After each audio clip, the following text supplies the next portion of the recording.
Bueno, hoy es martes, ¿cuánto es hoy? 16 de junio de 2020, espacio temporal mundial, primero B del Instituto Superior de Formación Docente y Técnico número 46. Bien. Les decía que este enlace que les acabo de compartir, verifiquen si pueden entrar, porque a veces está trabado, es un registro de la clase. Entonces, cualquier cosa que yo diga, cualquier enlace que yo cite, en lugar de mandárselos por el chat, lo pego acá. Digo, para no olvidarme dónde estoy colgando las cosas. O de repente colgar un lugar sí, en dos no, bueno, para no ser tan desprolijo con los enlaces. Como hay tanta información, el problema no es la abundancia, sino cómo administrarla. ¿Se acuerdan que el otro día, sobre todo para quienes no vinieron, y otra cosa, si ustedes comparten el enlace con alguien que no haya venido, entonces tranquilamente van a poder, quien no haya podido venir, tiene acceso al menos a lo que se vio en la clase. ¿Se acuerdan que habíamos visto puntos extremos? Hay mucho África del Cabo Blanco al Cabo de las Agujas y del Cabo Ras Afun hasta el Cabo Verde. Habíamos hablado de los viajes de los portugueses. ¿Se acuerdan que hablamos de los portugueses? Bien, los voy a silenciar. Hay un chat acá. Bueno, en todo caso, le dicen a Chilaver que si no puede venir, bueno, que le guardamos la clase, que le pasamos después el archivo y después le pasamos se lo pasamos grabado para que lo pueda ver en otro momento. Esa sería la posibilidad que podemos ofrecer. Sí, decime. ¿Está bien? Porque grabamos la clase, después yo subo la clase grabada y ya la pueden difundir. ¿Se acuerdan que habíamos hablado? Esperen que los voy a silenciar a todos. Así no me entiendo con las mascotas de ustedes. Habíamos hablado de los viajes de los portugueses.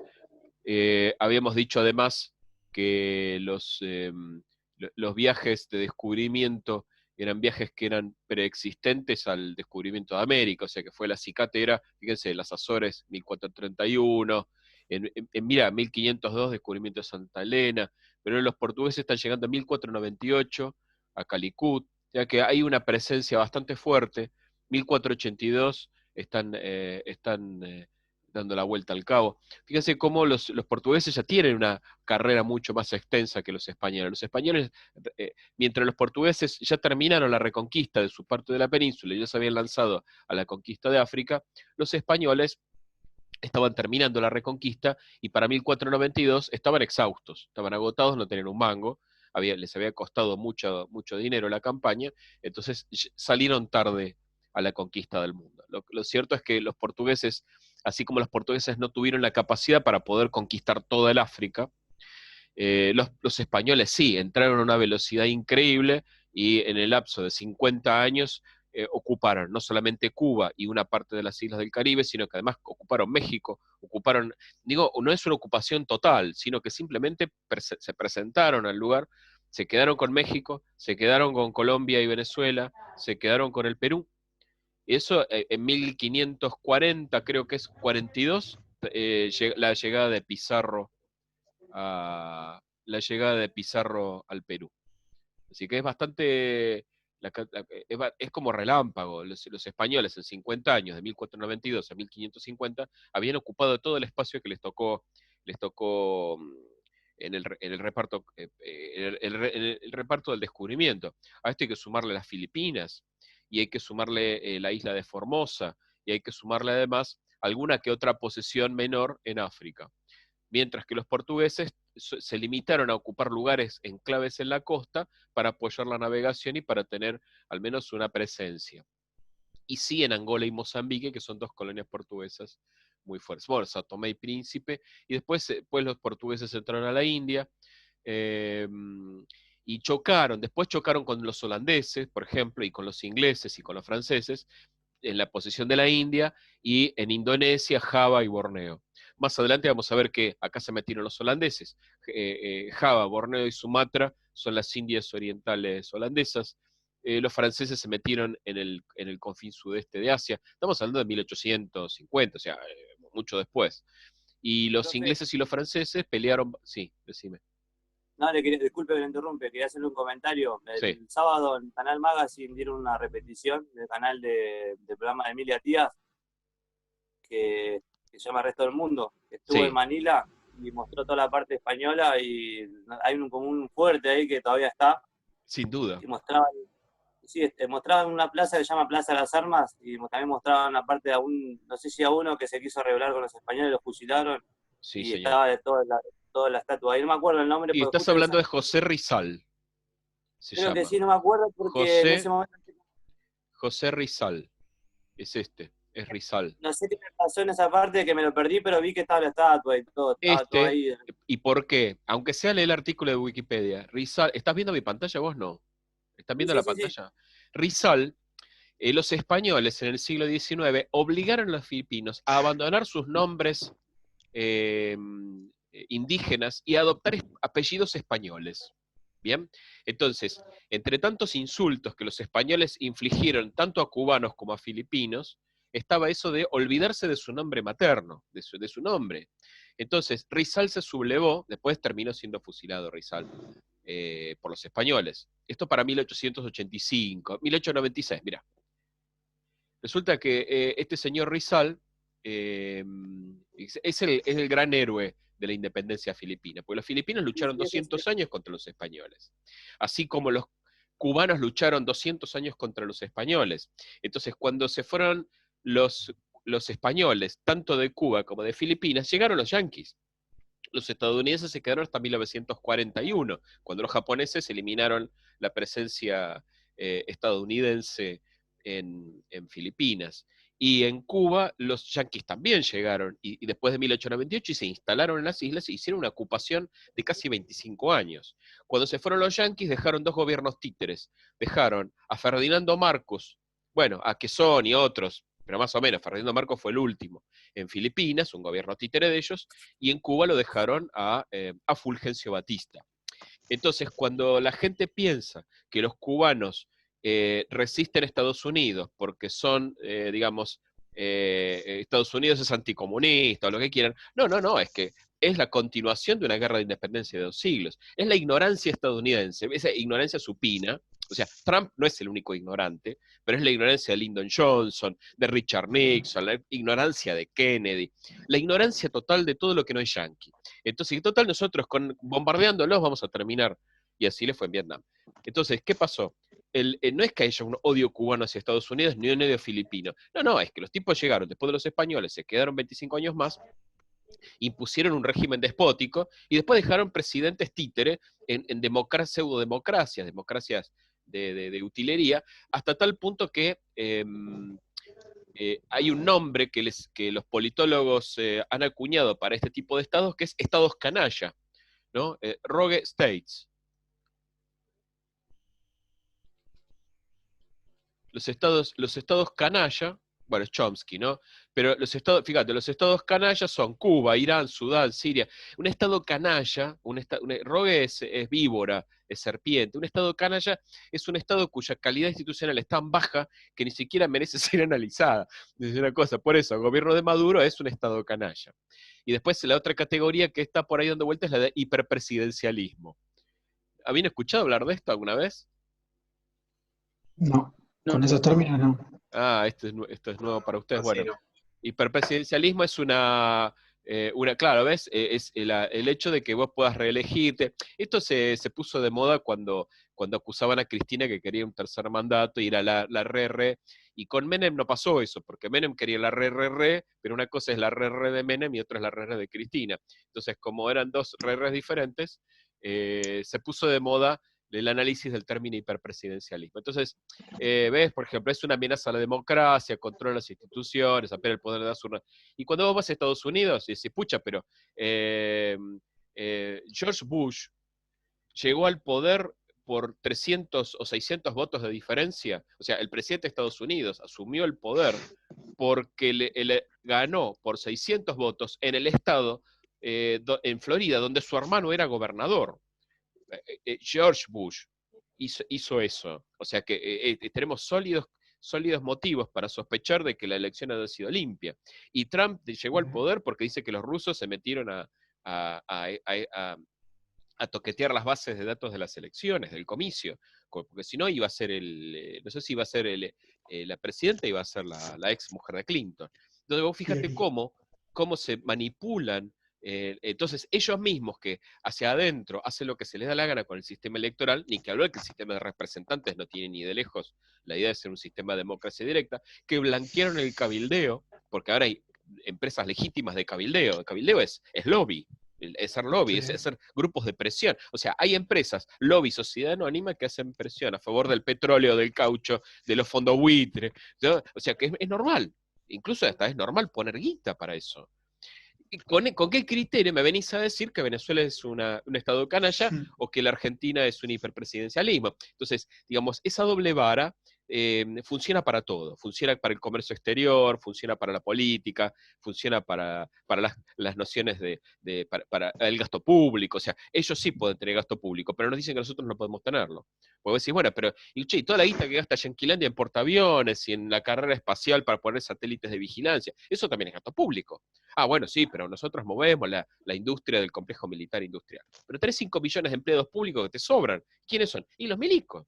Porque entre la Armada, la Fuerza Aérea, el Ejército y todos los grupos de civiles que trabajan en la Fuerza Armada son como 5 millones. O sea que Estados Unidos mantiene a 10 veces más, porque además si vas a los empleados públicos yanquis, a veces 500.000, mantienen 10 veces más de los empleados de los cementerios, de las escuelas, de los profesores, de todo el grupo de gente. Habría que hacer una estadística de esto. Pero eso cuesta muchísimo más caro. Un piloto de avión, formar un piloto de combate, vale 5 millones de dólares. Es el costo de la educación de un piloto de avión. Entonces, si tenés 10.000 pilotos en reserva, ¿cuánta guita tenés en educación puesta ahí? Educación para matar, para destruir una educación que no se pone en práctica. Yo he visto casos de barcos que recién votados ya los desguazaron. Después de la Segunda Guerra Mundial, portaaviones completos, nuevos flamantes que ni siquiera habían navegado, ya los estaban desarmando y vendiendo como chatarra. Pero eso lo hacen continuamente. Sacan un barco, a los 3 días ya no sirve, pum, lo desarman. Ese barco costó 300 palos verdes. Y ellos nos vienen a decir que tenemos que bajar las jubilaciones, que tenemos que eliminar los impuestos a la riqueza. Entonces, esa doble vara, el doble estándar, es tradicional, es normal, pasa siempre así. Bueno, pero yo no quería entrar en esto. Les cuento nada más lo del hiperpresidencialismo para que vean que la mirada hacia lo que no es el centro, este es José Rizal. Y si querés te paso una película con John Wayne, perdón, ¿no? Porque pasó John Wayne con Anthony Quinn, que Anthony Quinn es ese actor comodín que sirve para cualquier personaje que no sea yankee. Que es Entonces, mexicano. Anthony Quinn, claro, hizo de Sorba el griego, hizo de beduino en Sí. Lores de Arabia, ¿no? ¿Viste? Entonces acá lo hacen hacer de filipino, al menos por lo menos. Bueno, ahí hay otro actor más que no me acuerdo quién es, que también. Bueno, Omar Sharif que lo hacen hacer. Otro que hace de todo. Lo hicieron hacer de ruso, ¿viste? Siempre lo hacen hacer un papel extraño. De espía ruso hizo En la semilla del tamarindo, con Julie Andrews. Y viste, ¿no? Porque tiene esa cara que parece rusa. Bueno, lo interesante de esto es que cuando se fueron los yanquis de Filipinas, perdón, cuando se fueron los españoles, llegaron los estadounidenses financiaron a José Bonifacio, el de la calle Bonifacio. Financiaron la guerrilla filipina para luchar contra los españoles, pero al día siguiente que ellos tomaron el poder los consideraron subversivos. Entonces a Bonifacio lo fusilaron más tarde. A Rizal lo fusilaron los españoles y a Bonifacio lo fusilaron los yanquis. Lo irónico es que en la película se cita a José Rizal para poder amalgamar el espíritu de los filipinos que se habían ido al monte a hacer la guerra de guerrillas contra los japoneses, mientras que omitían que al año siguiente de haber expulsado a los españoles de Filipinas, despiadadamente fusilaron a todos los patriotas filipinos que quedaban vivos, los estadounidenses. Fíjate, como sea, esa doble vara. Bueno, hemos tenido el caso de Saddam Hussein. Saddam era el máximo aliado que tenía Estados Unidos en Oriente Medio en 1988, y en 1990 lo estaban invadiendo. Otro personaje Osama así, Bin Laden también. Bin Laden también, pero además, por ejemplo, en Panamá, Noriega. Noriega era también un pilar de Occidente en Panamá, un tipo corrupto hasta la médula. Como no sé qué corno pasó, porque la verdad no sé, el entresijo, invadieron Panamá. Invadieron con 50.000 hombres, hicieron pelota a Panamá. Más, anteayer descubrieron fosas comunes de enterramientos clandestinos de los muertos de la campaña de Panamá, porque le tiraron a los civiles con bombas de racimo. Hicieron una salvajada bárbara. Bueno, entonces, ¿qué pasa? Resulta que Estados Unidos un día te tiene como héroe, y al día siguiente, cuando no te sirve más, te tira a la alcantarilla. Y lo mismo hacían los ingleses. Los ingleses siempre tuvieron ese juego doble. Mira, cuando me interesa te ayudo, y cuando... Bueno, nosotros durante la Segunda Guerra Mundial éramos culo y camisa, perdón por la expresión, hasta que terminó la guerra. Entonces, cuando terminó la guerra y el peronismo quiso hacer una política independiente de lo que habían dicho en Bretton Woods, por ejemplo, no entrar al Fondo Monetario Internacional, ahí la cosa se pudrió. Y después vino Bradeno Perón, después vino la fusiladora, después vino lo que vino, y otras cosas más, peores, peores incluso. Pero porque, claro, el alineamiento tiene que ser siempre sin concesión. Sin concesión. Profe, ¿Qué? Sí. ¿cuál era la película? No la dijo. Una de, mira, te la busco ahora mismo y te la muestro dónde está, porque es, de paso, no me canso de ver ciclos por actores, a ver si, espera que esta me da lenta, actores John Wayne, a ver, esta es de John Wayne, esta es Burt Lancaster, no, John Wayne es uno de los más viejos. Por acá tienen películas para ahora les pego el enlace. John Wayne. Sí, está bueno ese. Sí, El enlace de la página, profe. sí, bueno, mira, metete en John Wayne y poné la de una película de las Islas Filipinas, te la pego acá. También hay una que se llama Los Últimos de Filipinas. Pero esa es española. Y claro, Esa que esa muestra cómo sí, fueron los últimos héroes españoles. Sí, yo no la vi. La película que quiero mostrar, que quiero que vean, que es asquerosamente propagandista, no se piense que la patrulla de Jackson es... acá está, es esta, la patrulla del coronel Jackson. Y en algún momento, creo que en el minuto 23 o 25, una cosa así, se cita a Rizal, a José Rizal, que a propósito de eso llegamos hasta acá. No quiero pasarles la película, solamente quiero mostrarle que acá está el enlace y que si pudiera abrir la película para sacar el enlace de esta película, sí, pero está bloqueado y no sé qué está pasando. Ah, acá está, mira. Copy link. Ahora RKO, sí, ya sé. Chatear, control B corta. Ahí está. Ahí tenés la película. Si fijás vas a ver que a Rizal lo citan 2 veces en la película. Y lo citan porque les interesa, porque Rizal es el héroe contra los españoles, no el héroe contra ellos. Claro. Por eso les interesa. Bueno, otra cosa que les quería mostrar, antes que me olvide, porque tengo las ventanas abiertas, yo sé si les puse esta página, marxist.org. Se las pongo acá. Úsenla. Esto es maravilloso, acá está todo. Todo lo que quieran saber del materialismo histórico está acá. De todo lo que está en castellano, porque hay una versión en inglés, pero acá están todos. Por ejemplo, un texto que tiene que leer es de Mao. Tienen. Mao Zedong. El texto que tiene que leer de Mao Zedong es Mao Zedong. Recopilaciones.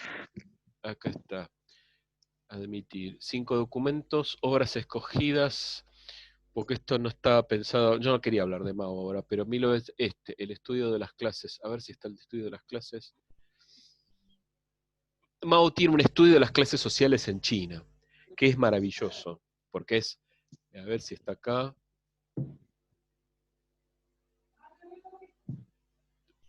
Control F, clases.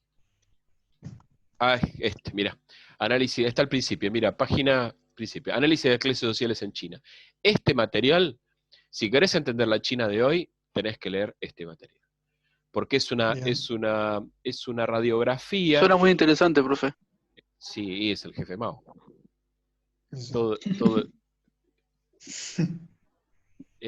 Sí, está ahí lo tenés. Pero los contenidos de esta página son buenísimos.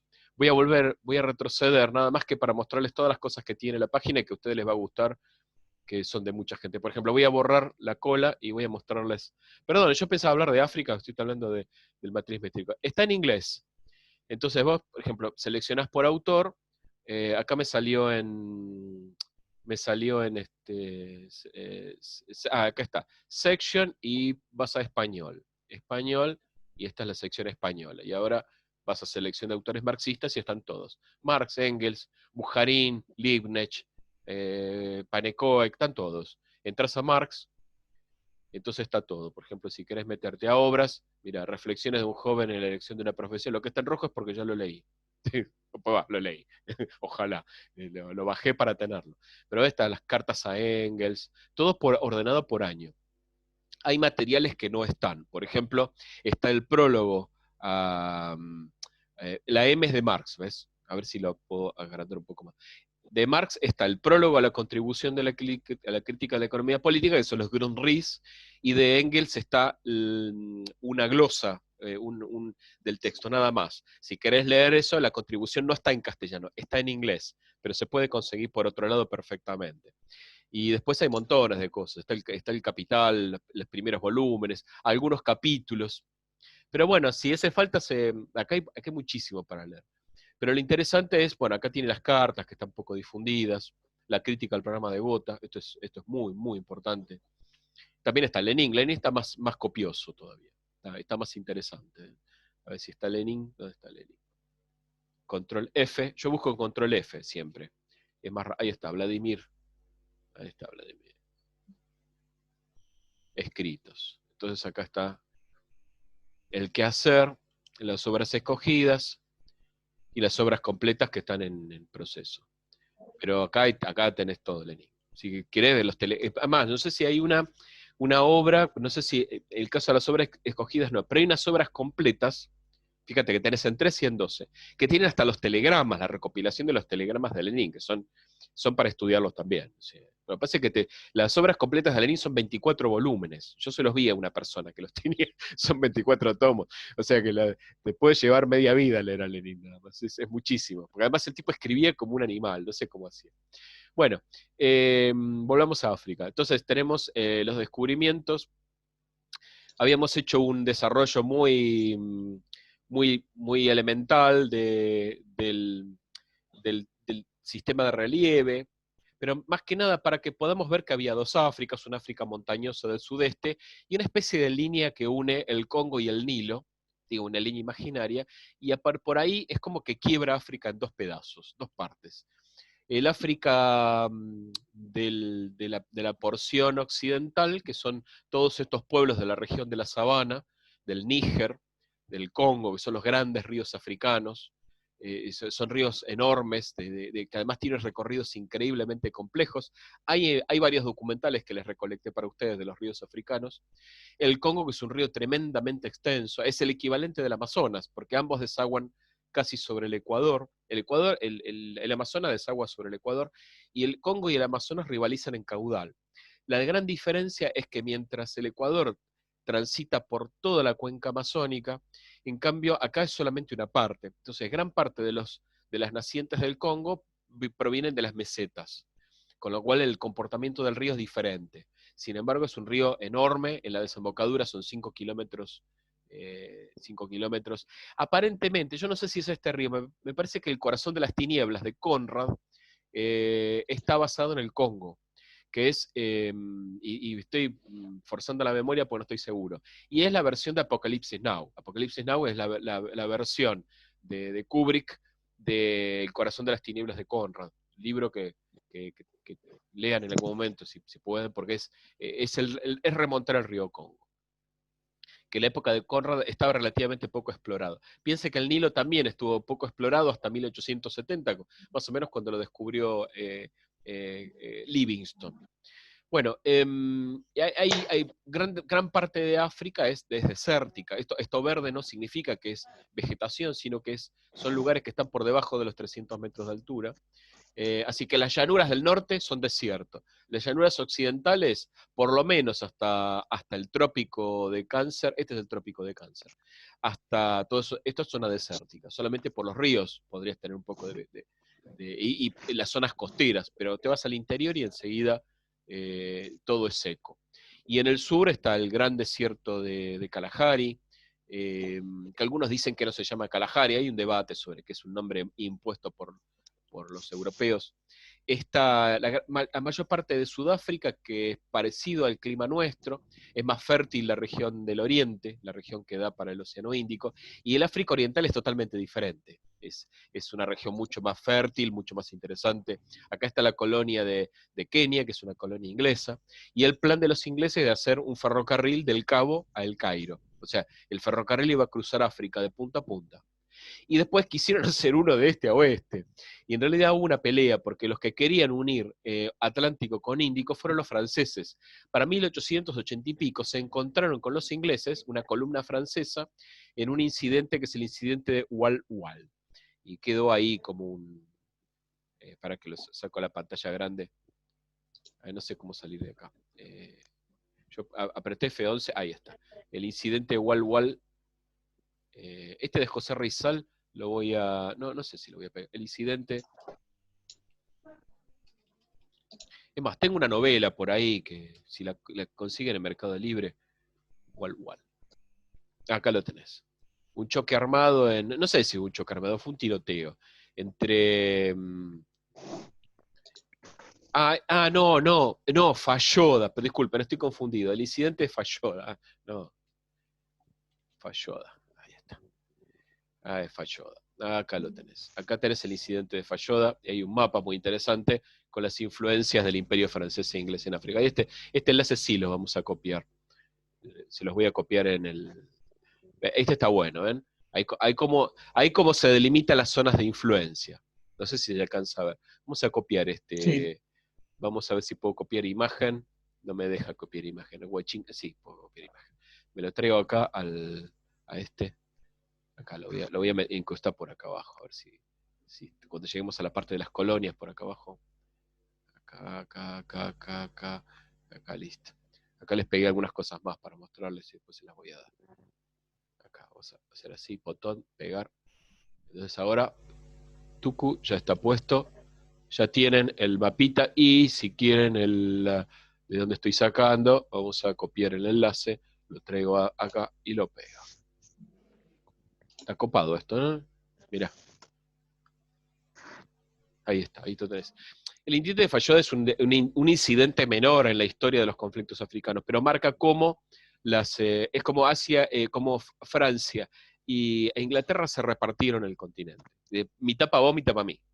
Y en los restos, los fragmentos, Libia quedó para Italia, parte de Marruecos quedó con influencia española, Costa de Oro, que también es influencia española, Mozambique y Angola, que eran influencia portuguesa, Madagascar, que es francesa, también es francesa, acá está pintada mal, Madagascar pertenecía a Francia, tanto que fue invadida por los ingleses en la Segunda Guerra Mundial, la conquista de Madagascar. Después quisieron conquistar Dakar y les fue mal.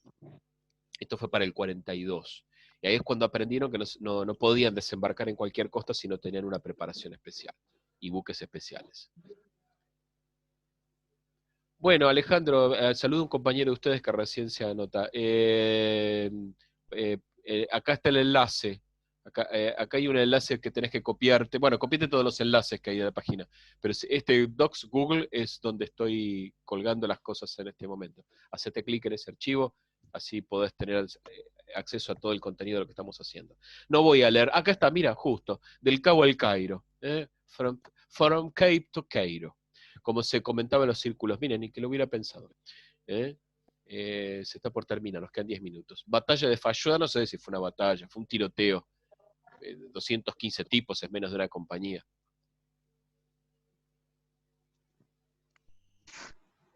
O sea, alguien me estaba preguntando algo y yo creo que estoy contestando mal. Bueno, en fin, otra cosa que vuelvo al Word que les estoy dando. Les dejé unos documentales acá para ver. Uno es sobre Livingstone y Stanley. Piense que Livingstone era un misionero, así que el plan era ocupar África a través de la evangelización, lo cual es una empresa en la cual el aparato religioso está para justamente contribuir a la civilización, porque claro, como estos aborígenes no tienen la cultura, entonces se fue construyendo en África un pensamiento muy particular, que ahora voy a escribir algo en esta misma página. Les dejo 2 partes de Livingstone, son 2 dibujitos, pero son lindos para trabajar en el secundario. Un documentalcito que es África, la historia olvidada. Por supuesto, no es para que lo vean todos juntos, sino para que una vez cada tanto se metan y lo vean.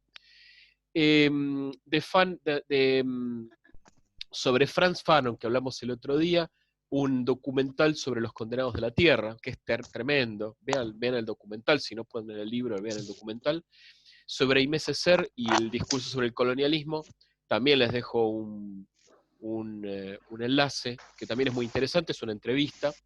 Sobre Abisinia les dejo un documental y sobre el río Congo.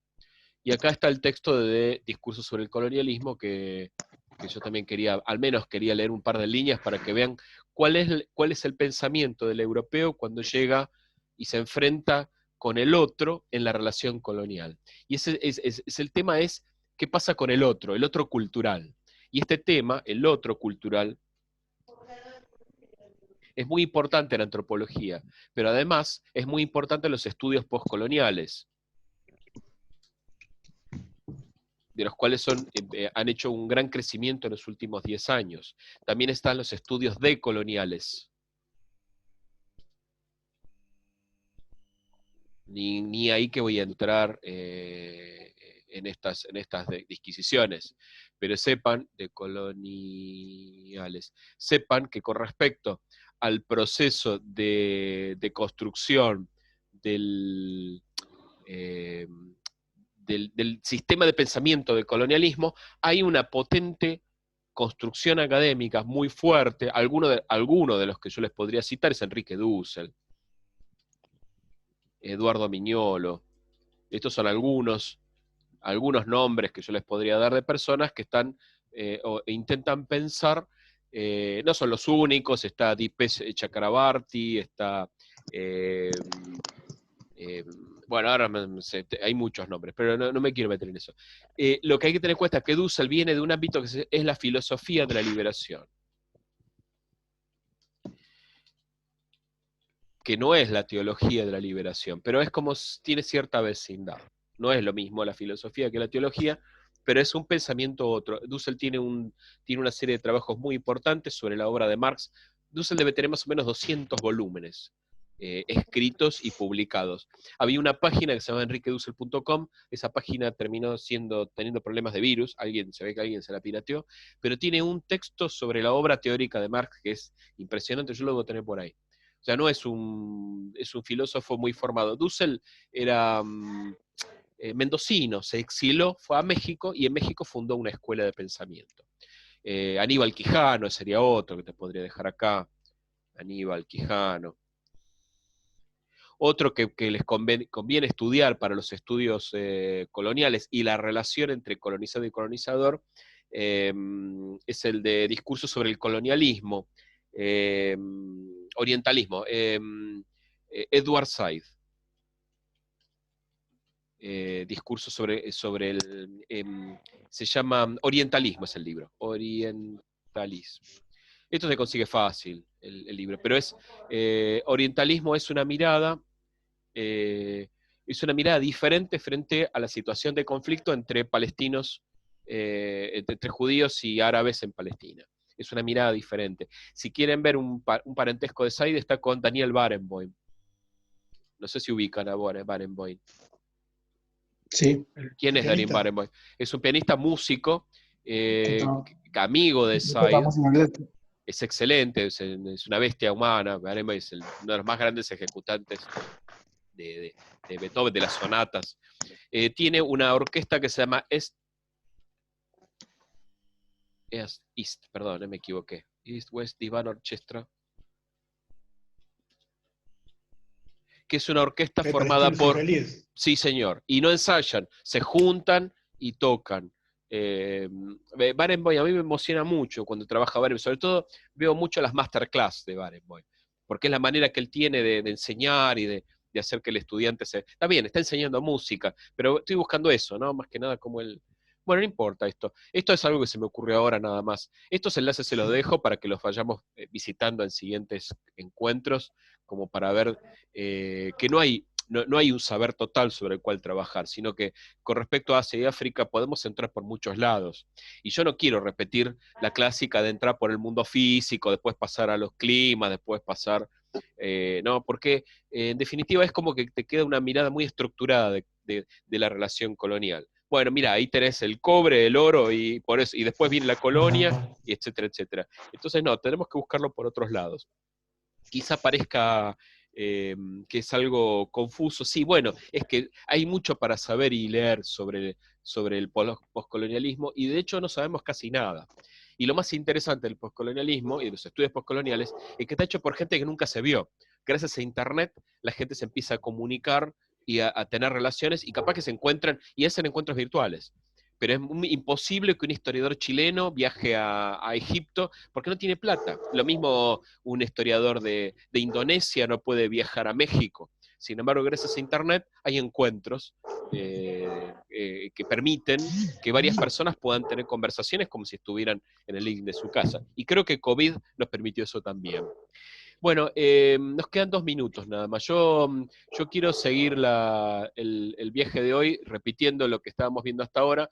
Quiero trabajar sobre el texto de Aimé Césaire, Discurso sobre el colonialismo, y charlar un poco sobre Fanon y sobre las luchas de independencia en África, que es una parte interesante, porque después hay un proceso de apropiación económico que conviene contemplar para ver cómo es el África moderna. Porque vos decís, uy, ¿cuántas guerras que hay? ¿De dónde salen las guerras? Y las guerras salen de la codicia, la rapiña, el reparto colonial, las rivalidades europeas reflejadas en la periferia. Bueno, hay muchas razones. Hay muchas, Pero, hay muchas ¿le puedo cosas. preguntar, antes que termine la clase, Sí. qué significan esos animalitos que están ahí arriba? No tengo ni idea, ¿eh?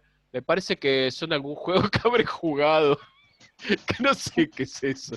Me parece que habré jugado algo y me quedó esto de cuervo, Porque a mí cabra me monte. aparecen, ¿A vos no te aparecen? No, porque me gustaría saber si vienen con la aplicación ahora del No sé, Drive. francamente no lo sé. Para mí me parece que estaba buscando algo para mi nieta, me metí a buscar qué era, después me olvidé y aparecen esas cosas. Después, bueno, mientras en el recrito investigaré de qué se trata, porque si es un Me parece que juego... era cine erótico. ¿Eh? Ah, mentira, mentira. Bueno, si fuera erótico no estarías viéndolo. Lo tendría en la internet negra en todo caso. Bueno, cerramos acá y nos vemos son 20:50, 21 horas. Seguimos dentro de 10 minutos. Hasta luego. Listo, profe. Hasta luego. Dale, gracias.